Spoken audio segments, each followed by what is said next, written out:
Hello යාළුවනේ අදත් ඔයාලා එකතු වෙන්නේ අපේ ලූෆිගේ වන් පීස් රංගන චාරිකාවටයි. වැඩි කියවන්න නැතුව අපි යමු එහෙනම් කතාවට. ඉතින් යාළුවනේ කලින් එපිසෝඩ් එකේදී ලූෆි කිව්වා මතකයි යාට දක්ෂ කණ්ඩායමක් ඕනි කියලා. ඉතින් අද ලූෆි කෝබි ඇවිත් ඉන්නේ නාවිකා මුදා කඳවුරක් තියෙන දූපතකට. හැමෝම කියන්නේ මේ දූපතේ පයිරට් හන්ටර් කියලා හඳුන්වන යක්ෂයෙක් වගේ දරුණු කෙනෙක් ඉන්නවා කියලා. ඒ තමා රොරනෝවා සෝරෝ. ඒත් අපි හිතනවා වගේ සරණකදී නෙමෙයි අපිට එයා මුලින්ම හම්බෙන්නේ. සෝරෝ අවුව වේලෙන්න ඇරලා ලොකු ලී කණුවක බැඳලා දාලායි තියෙන්නේ. මෙච්චර දරුණු කෙනෙක්ව මෙහින් බැඳලා දාලා තින්නේ කියලා ඕනම කෙනෙක්ට ප්‍රශ්නයක් එනවා. ලූෆි කෝබි දෙන්න මේක දැනගෙන එයා බලන්න යනවා. මේ අතරේ පොඩි ගෑනු ළමෙක් හොරෙන්ම වෙත් සෝරෝට කෑම දෙන්න හදනවා. හැබැයි මේ දූපත පාලනය කරන ඒ දූපතේ මැරීන් ලොක්කගේ පුතා හෙල්මෙප්පෝ මෙතනට එනවා. මෙයා ඇත්තටම කඩුසටන්නවත් දන්නේ නැති වයගුල්ලෙක්. මෙයා ඒ කෑම ටික බිම දාලා පාගලා දානවා. සෝරෝව ඇත්තටම මෙතන හිර වෙලා ඉන්නේ මර ගෑනු ළමයා එයාලගෙන් බේරගන්න ගිහිල්ලා කියලා ලූෆි පස්සේ දැනගන්නවා. මේ හෙල්මෙප්පෝගේ තාත්තා තමයි කැප්ටන් මෝගන් කියන්නේ. එයාගේ අතකට ලොකු පොරුවක් හයි කරගෙන තමයි ඉන්නේ. මෝගන් කියන්නේ තමන්ගේ බලේ මුළු දූපතටම වද දෙන තමන්ගේ ප්‍රතිමාකුත් හදාගෙන දඟලන කූරපාලකෙක්. මෙයා තමන්ගේ සෙබළුන්වත් බය කරගෙන හරිම දරුණු විදියට පාලනය කරන කෙනෙක්.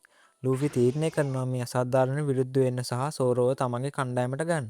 සෝරෝට මේ වෙලාවේ එයාගේ පොඩි කාලේ දේවල් වගේකුත් මතක් වෙනවා. එයාගේ යාළුවෙක් කඩතොටන් පුරුදු වෙච්ච හැටි වගේ දේවල්. මේ වෙලාවේ ලූෆි කණුවකට බැඳලා දාලා ඉන්න සෝරෝ ළඟට ගිහින් එයාව බේරගන්න හදනවා. ඒ වගේම ලූෆි කියනවා තමන්ගේ කණ්ඩායමට බැඳෙන්න එන්න කියලා. ඒත් සෝරෝ ඒකට උත්තරයක් දෙන්න කලින් කියනවා එයාගේ කඩු තුන නැතුව එයා කොහෙවත් යන්නේ නැහැ කියලා. ඊට පස්සේ ලූෆි සෝරෝගේ කඩු ටික ගෙනත් දෙන්නම් කියලා කෙලිම මෝගන්ගේ කඳුරට පයින්නවා. ඒත් එක්කම එතනට කෝබි ඇවිල්ලා සෝරෝට උදව් කරන්න හදනවා. කඳුරට පැන්න අපේ ලූෆි එතන හිටපු බයගුළු හෙල්මෙප්පුවත් අල්ලගෙන සෝරෝගේ කඩු තුන හොයාගන්න යනවා. මේ සේරම මැද්දේ අර මං කලින් එපිසෝඩ් එකේදී කිව්ව හොර කෙල්ලත් මේ දූපතටම ඇවිල්ලා මෝගන්ගේ කඳුරට පැනලා මොනවා හරි දෙයක් හොයන්න බලනවා. ඇත්තරම කවුද මේ කෙල්ල? ඒ ගැන දැනගන්න නම් කතාව ඉදිරි වෙන දේවල් බලන්නම ඕනේ. මේවා සේරම අතරේ සෝරෝ හොරෙන් පැනලා යනවා දකි මෝගන්ගේ සෙබළු සෝරෝටයි කෝබිටයි වෙඩි තියන්න ලෑස්ති වෙනවා.